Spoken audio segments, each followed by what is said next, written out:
Добар ден. Ова е звукот на политиката. Јас сум Звонимир Јанкуловски. Македонија е во процес на разградување во последните години, во сериозно, што би рекол, заболување, кое обидуваме да најдеме лек како да ја вратиме во живот, односно како да го повратиме системот да повторно функционира во интерес на граѓаните.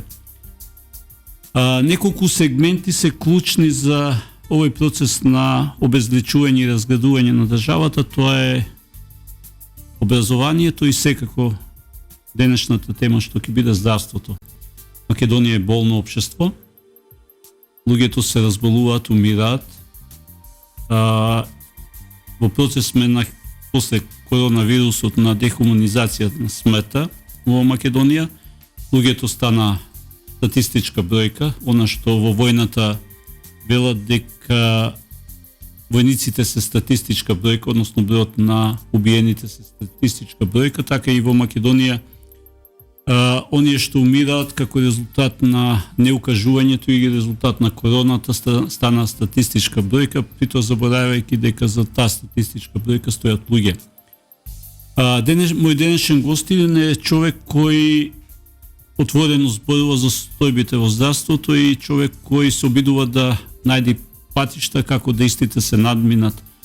Мој денешен гостин е Милан Ристевски, доктор специјалист, со кого отворено ќе прозборуваме за состојбите во здравството во последните години и генерално како истите да се надминат со цел да граѓаните да добијат најдобра здравствена заштита. Добар ден, добро дојдовте во емисијата. Благодарам на поканата.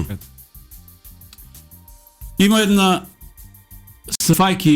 барајки нормално информација во контекст на она што се случува со здравството. Најдов една изјава на една политичка партија на тогашната опозицијска партија од 2016 година, каде што вела дека здравството во времето на претходната власт е вратено векови наназад, нема вистински реформи, здравството е вратено во средниот век и последиците од неодговорното работење ги трпат пациентите и докторите. 2023 година, сега опозицијската партија која тогаш беше власт, има изјава во која вели дека она што се случува во здравството е целосен хаос, луѓе умираат чекајќи лекови, вајда мислат на оние со ретки болести и нормално оние на онкологија, каде што постои исто недостаток на лекови.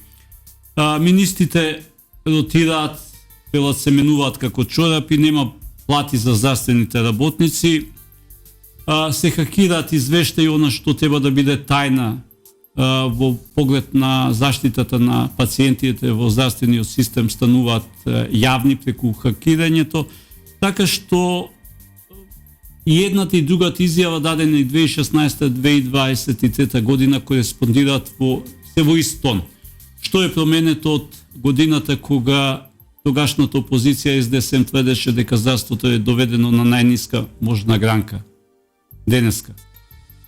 Иде вака, дека 2016 нашето здравство било на најниско скалело, апсолутно не е точно, баш напротив. Она што го тврдеше тогашната опозиција. Може да тврдат што сакаат, меѓутоа има и нешто што се вика реални параметри, така да изјави политички партии секогаш очекувате дека опозицијата ќе каже нешто што се гледа дека има мала конструктивност, а позицијата ќе брани неодбранливи ставови, така да од тоа сме веќе уморни. Проблемот на човек што е само конзумент, а не и дел од здравствениот систем е што да он ќе го види својот случај как до каде што е, како ќе ги прошета лабиринтите, а таму ќе донесе некој заклучок, меѓутоа никогаш нема големата слика. Друго е кога сте дел од тој систем, имате малце поголемата слика или повисокото место од кај што ги гледате. Тоа сте тука денес. Токму така. Че во време на Тодоров нашиот здравствен систем отиде едно скоро 20 и кусур места понапред во оценките од меѓународните, да кажам, оценувачи скали на здравствените, зборувам за јавно здравствениот систем.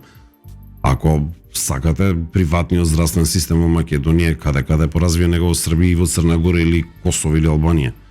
Така да приватниот. Целиот регион значи во хаос, не е само Македонија. Македонија пати од немање на контролни точки и тоа особено во јавно здравствениот сектор, тие контролни точки не коштаат многу. Така да ако ги исправиме тие контролни точки, ако почнеме сите ресурси да ги користиме онака како што е планирано, да речеме ако претходните донеле некој апарат, па сега ние намерно не го користиме, од претходните го донели, ако изградиле некоја болница, па сега ние намерно не ја користиме, од изградиле претходните, мислам, веќе тука треба да има и кривична одговорност. Не е само тоа политичка и некаква морална одговорност. Значи, плаќаме 20 милиони евра оштета поради неградењето на клиничкиот центар во Скопје. Клиничкиот центар, што не знам зашто е заглавен, знам дека е заглавен. Меѓутоа, крајно време е да се освестиме и да почнеме оние ресурси што ги имаме и оние малце луѓе што останаа да ги користиме, особено оние малце луѓе што останаа да ги користиме.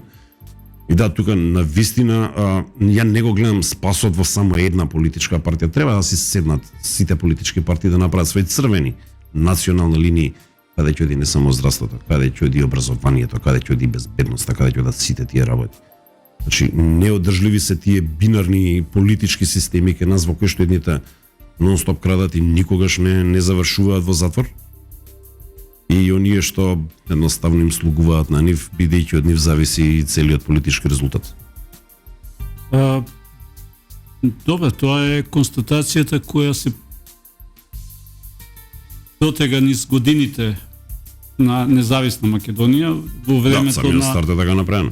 Во времето на 90-тите години се читаше едно писмо на тогашниот председател Кирил Глигоров во клиничкиот центар, односно на една седба на докторите, со што јасно се стави линијата на препознавање каде припаѓа и на кого припаѓа медицината во Македонија и кон која политичка опција цели, при тоа заборавајќи дека во основа не постои политичка опција за здравјето на граѓаните, меѓутоа така беше воспоставен стереотипот во поглед на оние кои даваа здравствената заштита.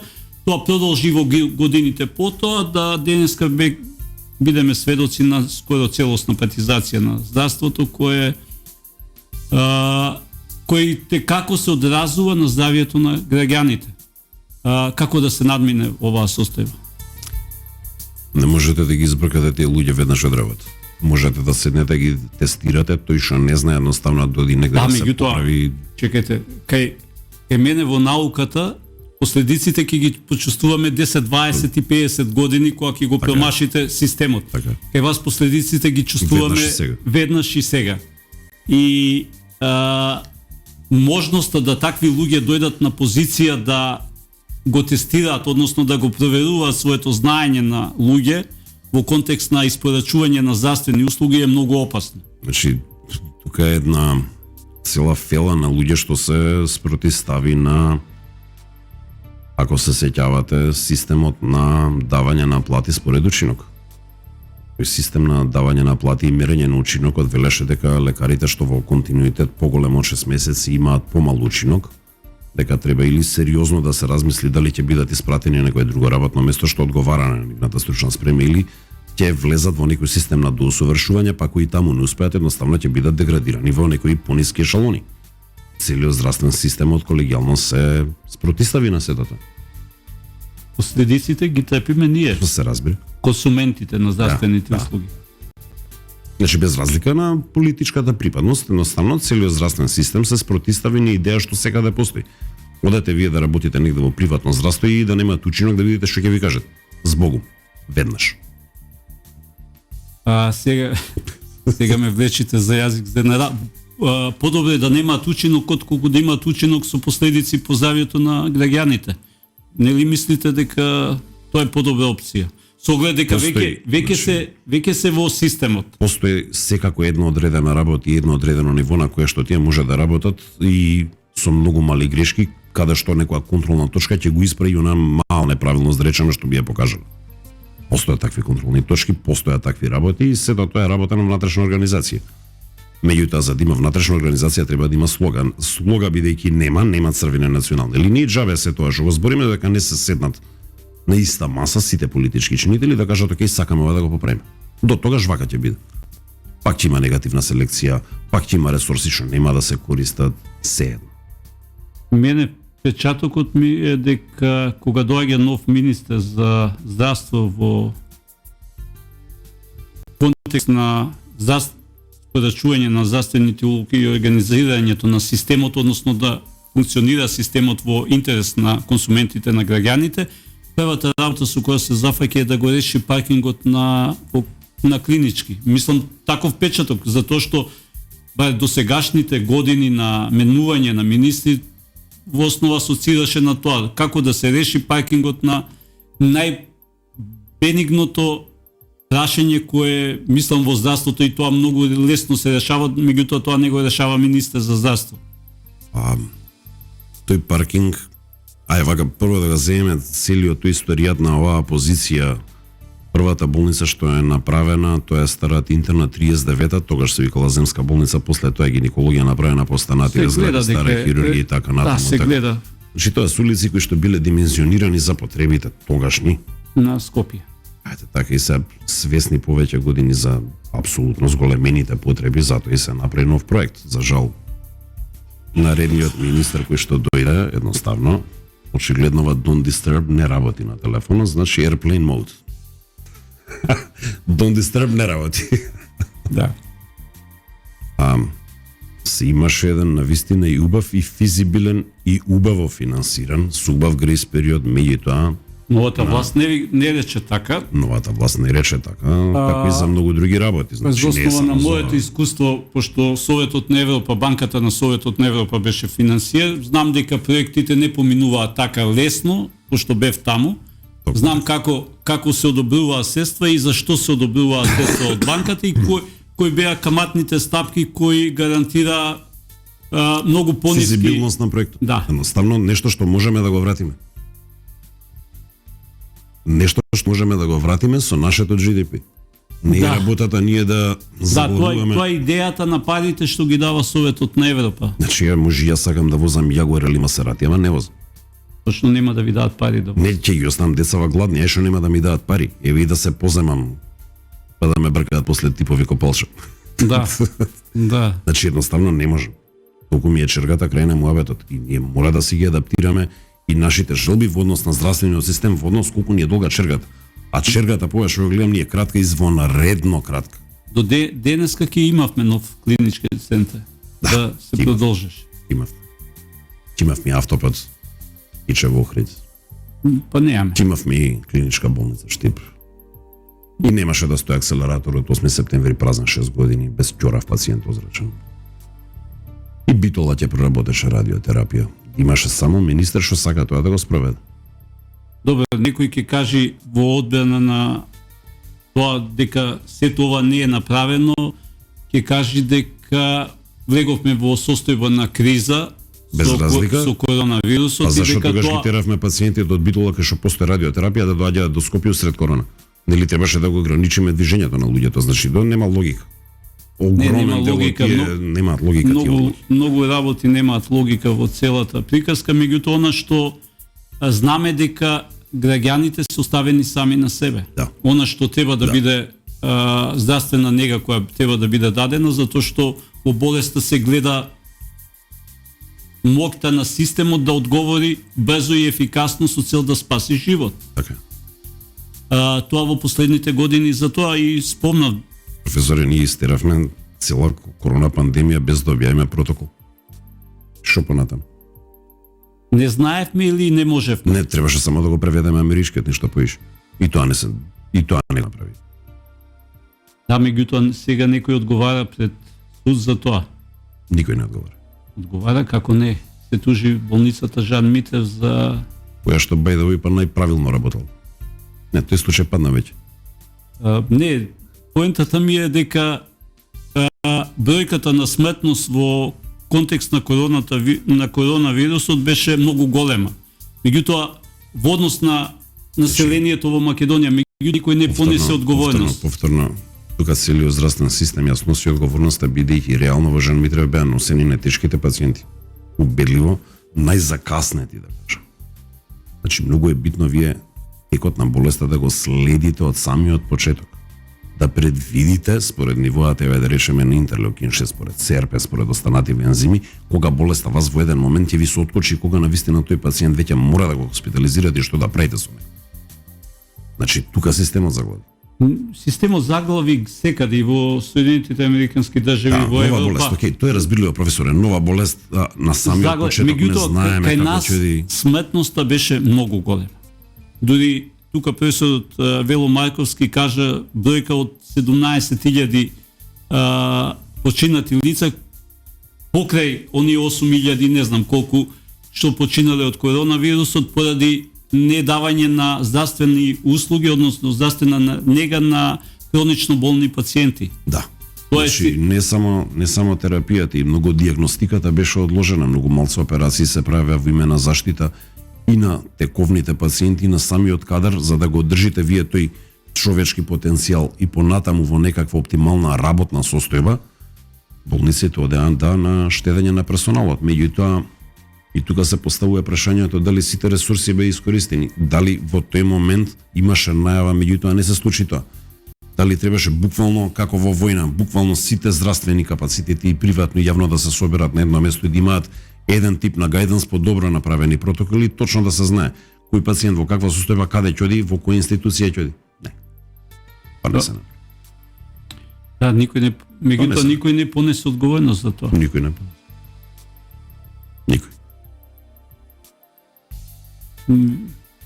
Дури и во војна генералите одговараат за трупите што се ваквите за војниците. епидемии кои што завршуваат со брза смрт кај дел од пациентите во здравството се буквално војна. Ние војуваме против епидемија на вирус со кој што првпат се среќаваме. Да, меѓутоа ние така не го поставивме проблемот. Така не го поставивме, ние аплодиравме на терас. Да, аплодиравме и потоа нормално не аплодира, затоа што бројката покаже една сосема друга состојба. После тоа дојде тоа да никој не ќе вакцини да ни даде, па се молевме по да, и тоа беше еден дел од проблемот, тоа покажа нефункционалноста на системот, на здравствениот систем. Нешто друго покажа, после тоа дојде на писмо од Кинеското министерство за здравство, кое што буквално кажа ние со прекупци не разговараме. Тоа значи животот, велат нема цена, очигледно имаше цена животот. Не, животот е бесценет, ама здравието кошта многу. Во случајов кошта, али во сосема друга насока. Дали тоа е како да се надминат ваквите состојби? Затоа што ова се повторува. Пак ќе кажам, црвени национални линии, сите сме одговорни. И позиција и опозиција. Не, таа теза се мора тоа да ги. Таа теза се циркулира во контекст на Македонија, циркулира дека сите сме виновни. Сите сме виновни зашто дојдовме до оваа состојба со државата, сите сме виновни за крадењето во 90-тите, за оттуѓувањето на општествениот капитал. Како да бидам во рамките на својата свесност во таа ситуација. Виновен за нешто за што не сум бил дел. Таа теза е сега помодерна од кога постојат социјални медиуми, друго е 90-тите кога не постоја социјални медиуми, луѓето не може да кажат што обидуваат да ми наметнат колективно чувство на вина.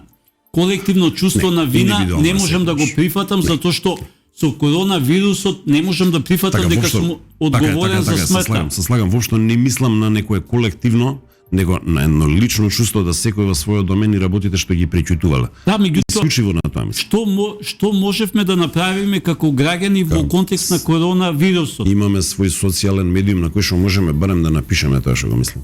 До таму. Тука завршува нашата индивидуална одговорност. И понатаму, кога ја немате одговорноста на оние кои раководат со системот, со институциите на системот, во тој случај не можете да барате на обичниот граѓанин да биде одговорен за нешто што не може да го контролира. Коронавирусот не можевме да го контролираме како граѓани. Меѓутоа системот требаше да го контролира или она што кажавте да создади протоколи врз основа на кои докторите ќе работат. Тука социјалните медиуми морам да ги одбранам колку и да се злоупотребуваат, сепак имаат и некаква корист.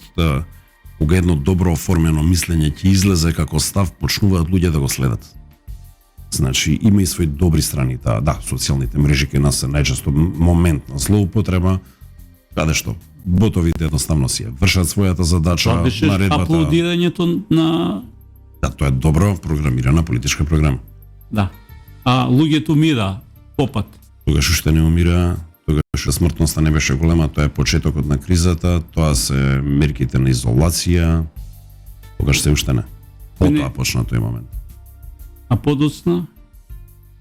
Не аплодира подоцна. Да, ама никој не побара одговорност за ваквата бројка на смртност. Никој не побара одговорност за доснење на вакцините, никој не побара одговорност за каналите на можна набавка која во основа испадна дека по сите елементи е коруптивна. Да. Значи, самото судство на почетокот на владењето на овој естаблишмент наметна апсолутен страф на секој што ќе се побуни што ќе го дигне својот глас. Што може да ви направат освен да ве стрпаат до затвор? Не може душата да ви ја зема. Не може да ви ја зема душата, меѓутоа ќе во страната од општеството. Меѓутоа ова го слушаме 30 години дека народот се држи во страв, мислам се манипулира со стравот како политичка алатка. Да, точно. Меѓутоа има луѓе кои не се плашат, кои зборуваат јавно. Меѓутоа тие луѓе кои ќе треба да потегнат на протести луѓе да излезат заедно со нив, таа не може да го направи. Да, затоа е смртноста толкава, затоа што се молчеше за цело време. И се уште не ја актуализираме. Затоа што во светот тука само еден момент морам да се навратам, тоа е најверојатно 2020 година чинам. А нормално во време на изолација забрането овие групирања, така? Да, моли па некој тип на соби. Ја не можам да сватам зашо во мај месец во 2020 година во Кочани во сред, не знам дали се сеќавате, во сред локдаун се одржа религиозен собир. Да, тоа се на преку 400 луѓе. Која е поентата на светот? Исто испраќање на политичка порака. Да.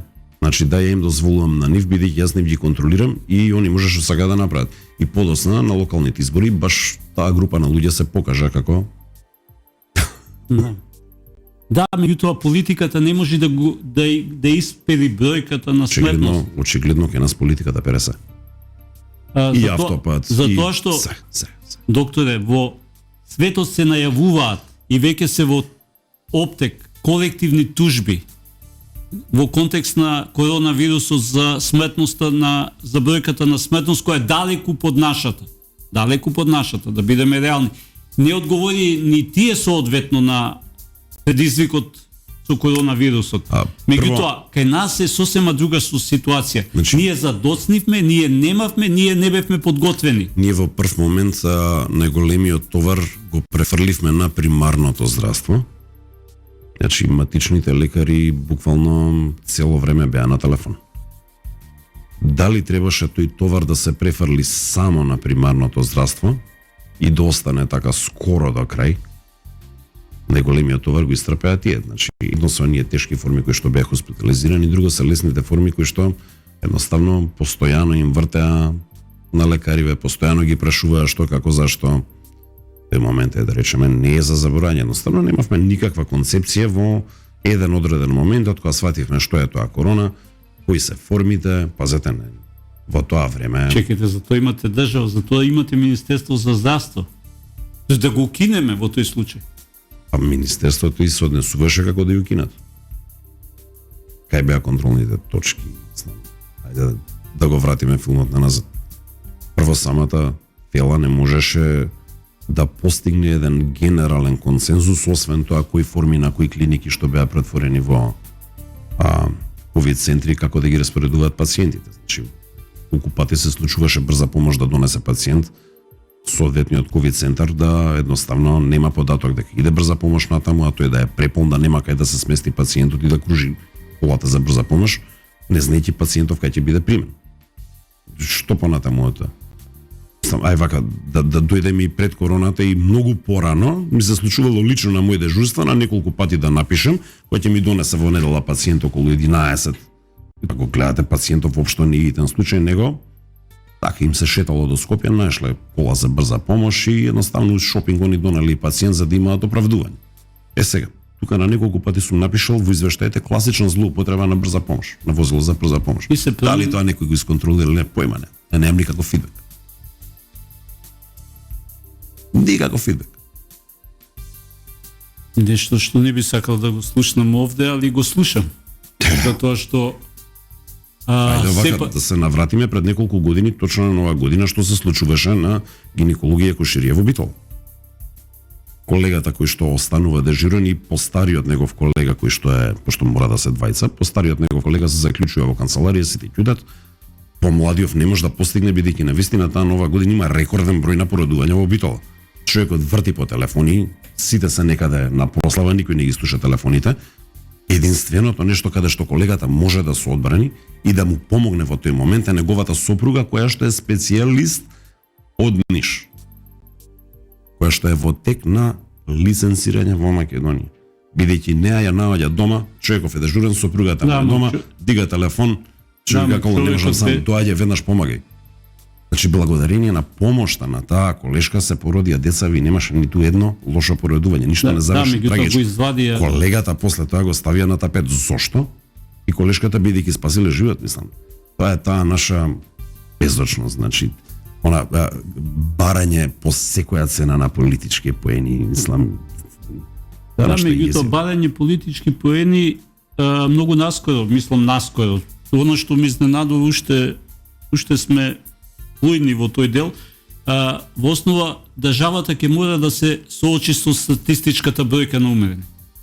Тоа ќе биде позади статистичката бројка стојат луѓе, стојат роднини, стојат фамилии кои изгубиле свој во текот на короната и нормално изгубиле свој во контекст на она што значи не давање на соодветна медицинска нега каде што се изгубени животи. Некој ќе мора, државата ќе мора да се соочи со таа бројка. Порано или подоцна. Она што ме изненадува е се уште надвор да. Па не сум сигурен дека ќе се соочи. Тоа значи дека некој треба точно да знае кој ќе го прави тоа испитување, ретроспективна анализа, каде што многу работи како параметри не ни се достапни во сегашниот момент и кој знае колку точно ќе биде тоа испитување. По години ги работам човековите права и она што во контекст на ова е загрозување на правото на живот. Тоа е едно од есенцијалните, не може да постоите доколку системот не ви ги обезбеди условите во кои ќе го реализирате својот живот. Ако системот ви ги укини параметрите кои се потребни за да може да живеете нормално, односно да може да добиете нега која е потребна за да продолжите со животот, во тој случај мора да се сноси одговорност. После 30 и кусур години постоење, реално е да им кажеме на луѓето, особено ние што сме дел од тој здравствен систем, без разлика што сум во приватно здравство сега, луѓе, со ова што се одвојува едноставно за здравствено осигурување, вие можете до овде. Понатаму не. Бидејќи она што се издвојува за здравство, сега настрана прашањето колку рационално или нерационално се користи, за да има навистина голем успех е малку. Бројот на луѓето е веќе мал и во приватно и во јавно здравство. Спротивно на ова ќе ви кажат толку колку што се издвојува, пола се или повеќе од пола се завршува во приватни џепови. Добро, нека извадат тогаш кои се тие примери. Да, меѓутоа не видовме во последниве години дека некој воопшто одговарал за нешто во тој контекст.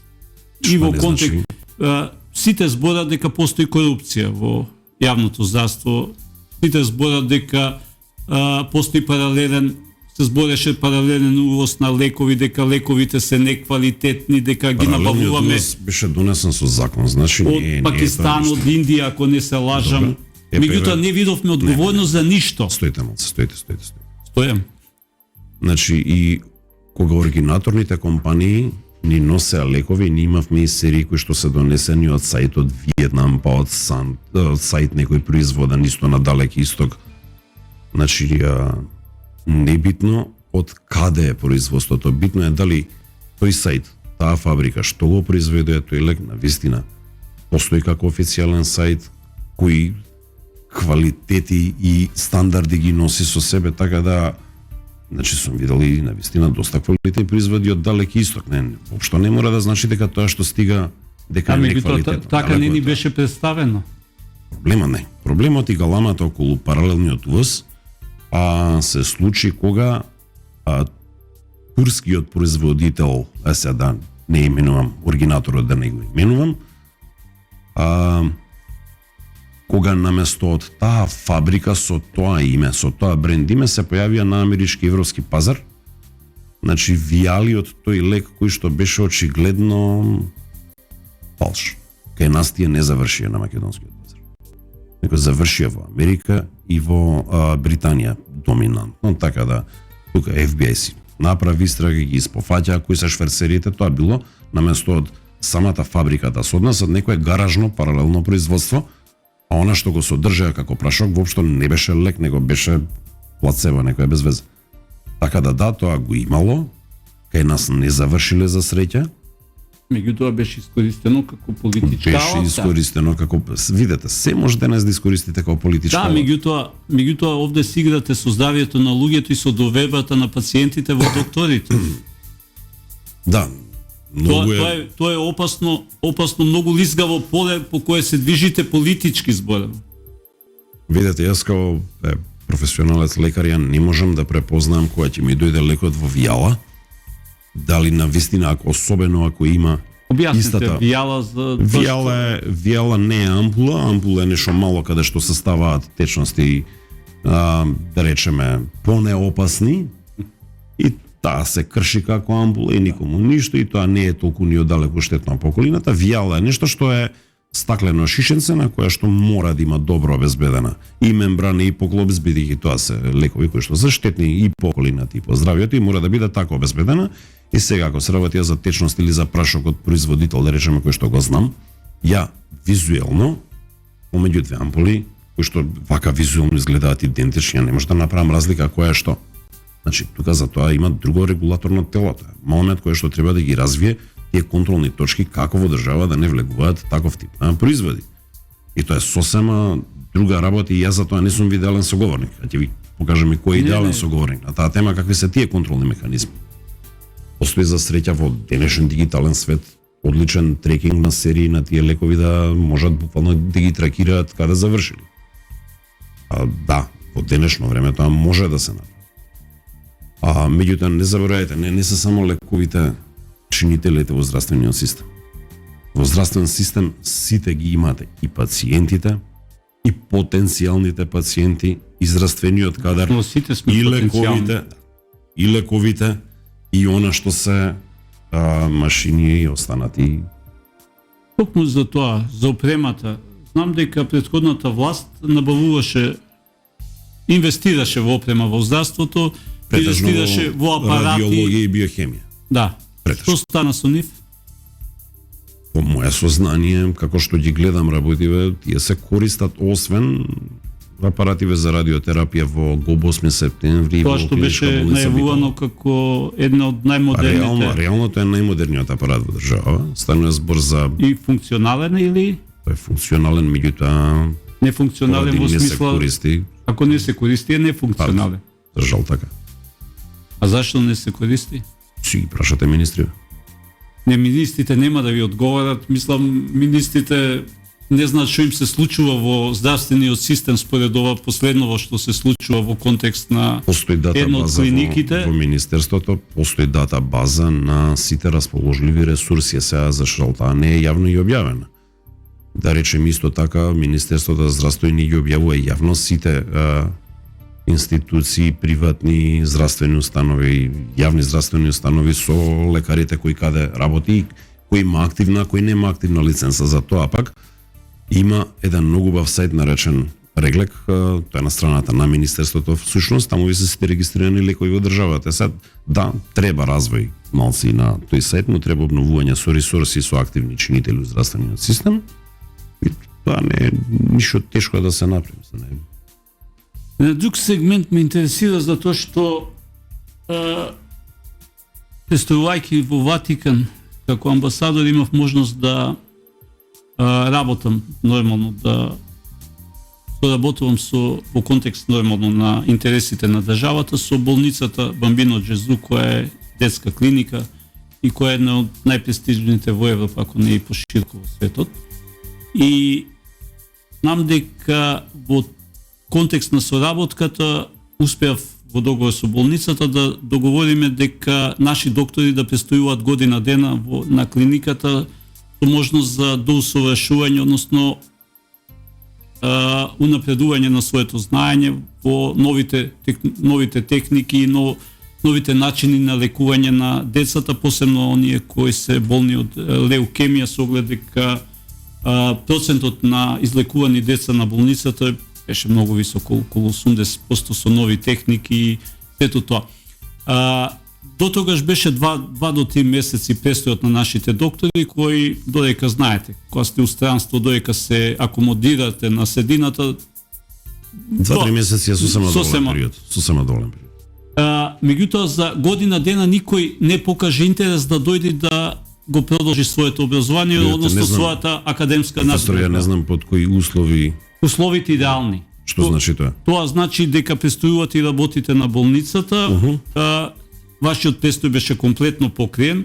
Онаа програма што имаше Министерството за... Така, меѓутоа не беше платата италијанска, него останува на наши плати плюс некој, така, плюс некој додаток, претпоставувам.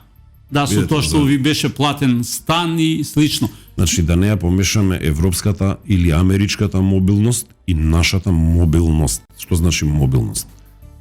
Во Америка е нормално денес работите на East Coast, од утре добивате решение од истата фирма, одите кој знае каде, ретко кој таму купува недвижности, сите се релативно, сите најголеми одел се под кирија, изнајмувате нешто, одите се преселувате, целото семејство е со вас.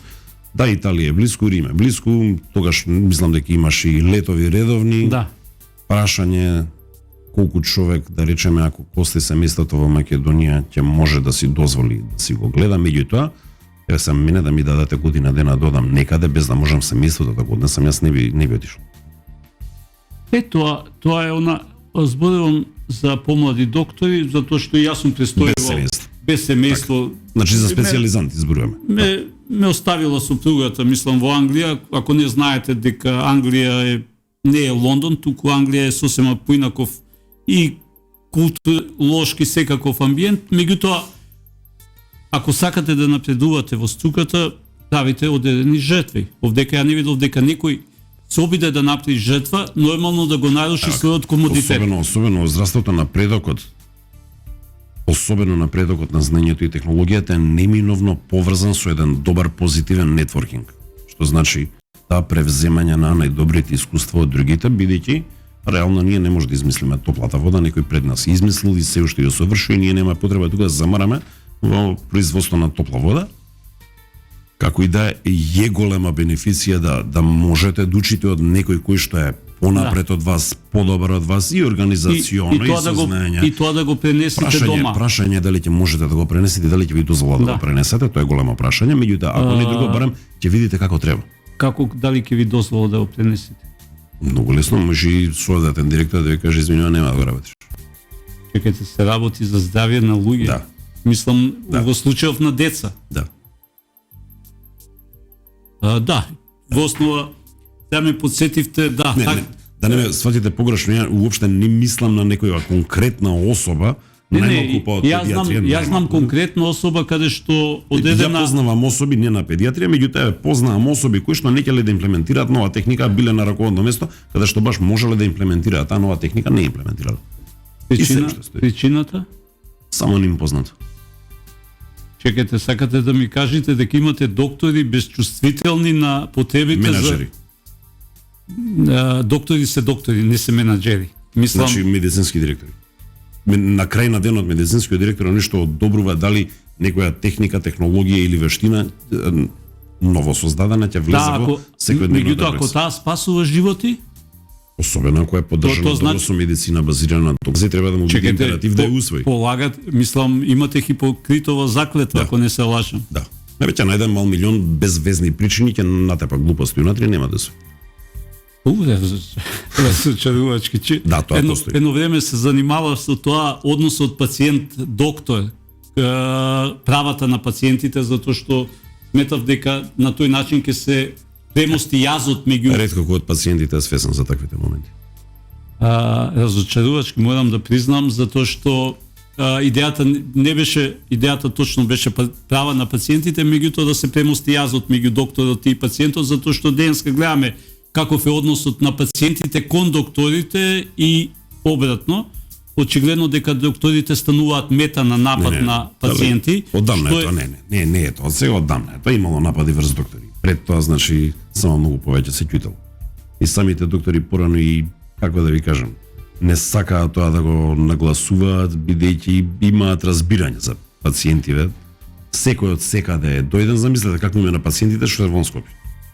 Најголемиот дел од нив немаат превоз, имаат некој групно комбе, се замислете вие човек од така потешка ситуација, го макнете со комбу, 7 комбето го остава на Валјанска, во 2,5 треба да го собере, друг ден превоз нема, парите се бројани. После 4 до кој град во Македонија ви имате автобуски превоз? Петко. Тоа значи дека Скопје е центарот на здравието во значи Македонија. дека ние со години ги централизиравме услугите само во Скопје и пациентот на клиничкиот имаш центар. обиди во 2016 за децентрализација, меѓутоа се случуваше шарена револуција, еден масовен отпер на таа децентрализација, доктори со силува да ја наболе душата, што да ви кажам, мизери. И уште еден проект кој ви остави од времето сериозен печаток и за кој беше дочекан на нож одма. На претходната власт беше со дефибрилаторите за брза реакција во случај на инфаркт, односно Да срцев застој. срцев застој, и тогаш беше исто беше терана шега, да не кажам дури безобразно беа нарекувани вибратори од едни новинари во медиумскиот простор, притоа заборавајќи дека смртноста во Македонија е една од најголемите во инфаркти во областа на срцевите болести. Да, морбидитетот, 60 особено морталитетот, да се уште е водечкиот кардиоваскуларни, па на второ место се неоплазмите. Така што малце од оваа кога сте и корисник на истата услуга, кога ќе ви зати срцето, па ќе ве вратат во живот со срцето, сваќате дека проектот и како имал... Не значи дека ве вратили дефинитивно, значи имате тука ситуации кои Без се оглед. изискуваат веднаш интензивно лекување. Прашање, ако тоа да речеме ви се деси некоја амбуланта или здравствен дом во периферија, колку брзо и ефикасно ќе ве донесе до Скопје. А И меѓутоа каков ќе ви биде пристапот на интензивно лекување, значи многу разлики. велат дека првиот момент во првата минута е 90% можноста да Секако дека организмот не смее да остане без кислород. Прашање 5 минути се намалува до 60%, меѓутоа поентата ми е после 5 минути скоро 100% е смрт. 100%. Поентата ми е дека целиот проект имаше своја логика. Имаше логика и оправдување, медицинско оправдување. Медицинско, затоа што тоа го сеќавав на моите патувања и во Рим, и во Парис, и во секаде низ Европа. Ако сакате низлез од метро, ви стои знакот каде се наоѓа и луѓе кои се обучени, тоа беше идејата. За 2000 евра... Ама не беше украдено, се стоеше таму така. Да, си И стоеше. имаш оверка од сервис да го работи. Да, мислам, тоа е грижа за човек. А дали по влезовите гледате секаде дека има сертифицирани и проверени противпожарни апарати? Да. По сите згради? Да. Не, кај нас мислите? Не, кај нас далеко од тоа. Меѓутоа, Колку од нас имаат апарат за гашење на пожар во кола? Колку од нас имаат еве ланци, значи или зимски гуми? мора да има затоа што казнува полиција. Мора да имаат, ама немаат.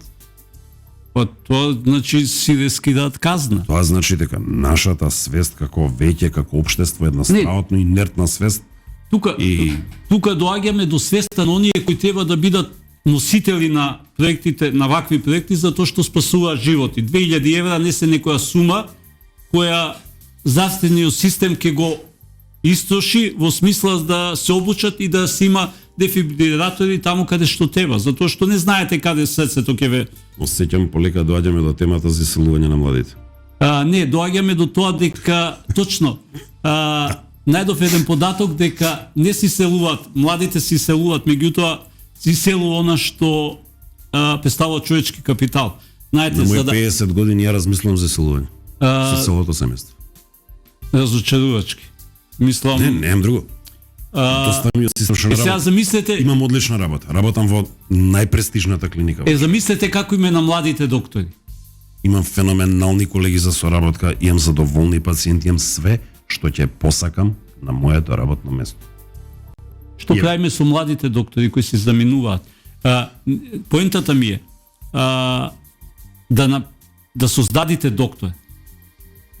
Специјалист. години факултет плюс година дена стаж, ако се вработи одма, ако има таа среќа да не волонтира, ако ние што волонтиравме моите генерации по 3-4 години, некои 5-6 години, уште 5 години специјализација, значи тоа ви се минимум на 12 години едукација. Тоа се вложување во човек, вложување во знаење, вложување во вештини.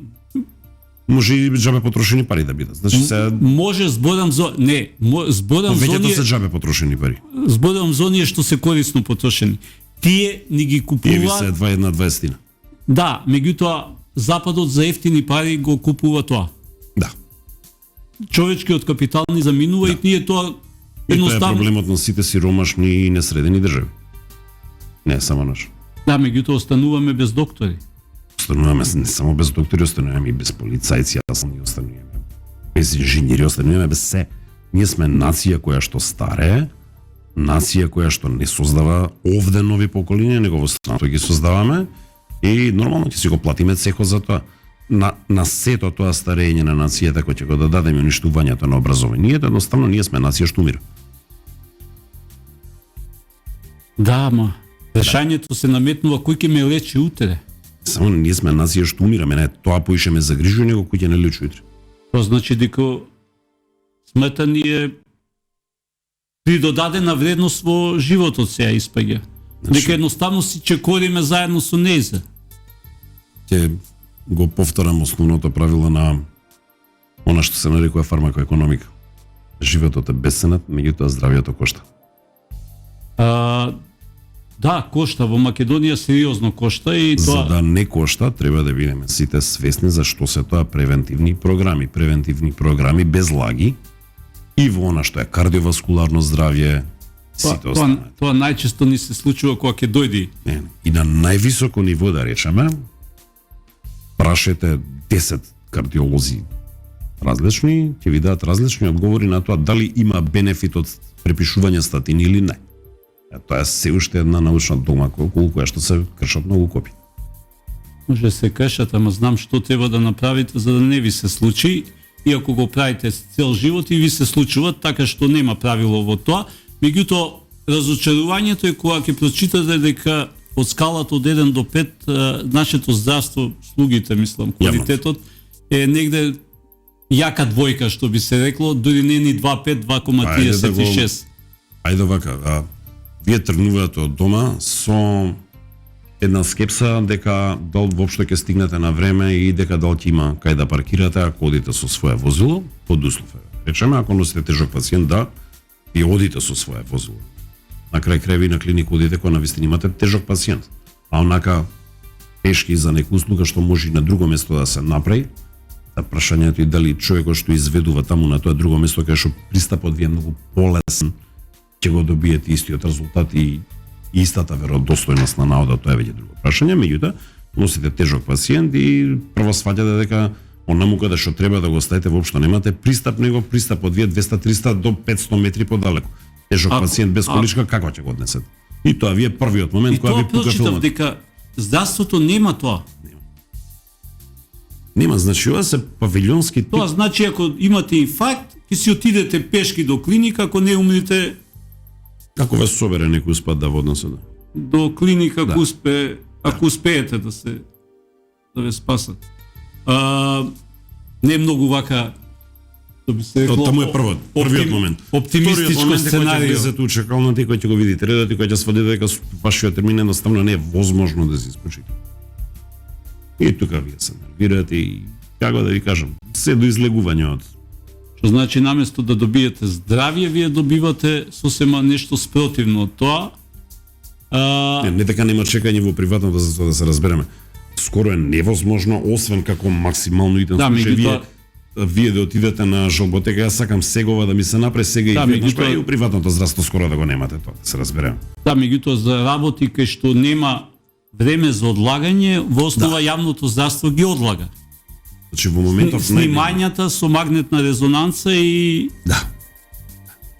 тоа што треба да биде итно. Особено патологијата е се уште тесно грло, многу тесно грло. Значи секаде у светот е така, светот бидејќи знае дека многу потешко ќе направи патолог отколку да обезбеди дигитален систем кој што веќе скоро и целата дијагноза може да ја даде. Затоа светот прибегна кон дигитална патологија која што на вистина е, ја би сакал што пред да ја купиме.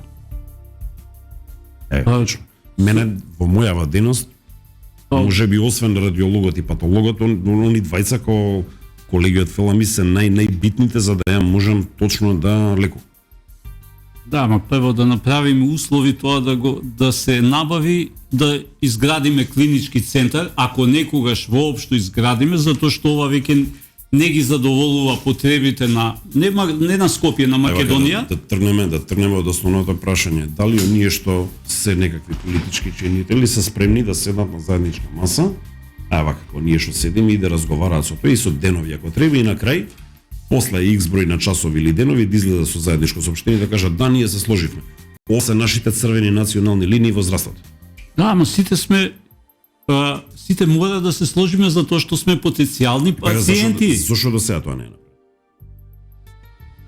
Затоа што не го доживува здравството така додека не станат пациенти на здравствениот систем, затоа што здравствен рачуна дека за нив здравствениот систем поинаку ќе функционира. Повеќе сакаат својата политичка перспектива него државата. Чекајте, може да имате каква сакате политичка перспектива, ако немате здравје, немате ни перспектива. Значи се слагам да и без образование не можете да Може. Ама Системот дозволува. Сега пред малку кога разговаравме видовме дека и без образование може да стигнете. Добро, можеме и без јавно здравство, све некој иду приватниот. Не е исто. Не е исто. Негде штетата е помала, тука е штетата лична. Меѓутоа политиката тоа очигледно не го размислува така и тоа е она што е разочарувачки во целиот овој разговор, што мислев дека ќе биде попозитивен. Се обидувам да бидам попозитивен. Немам што позитивно да кажам, цело време се трудам да најдам освен некои ретки примери. Еве, например, мој термин е позитивна работа што се случува. Морам и нешто лично да ви кажам. Ја бев по почетокот еден од најголемите противници на мој термин. И сега не го сакам.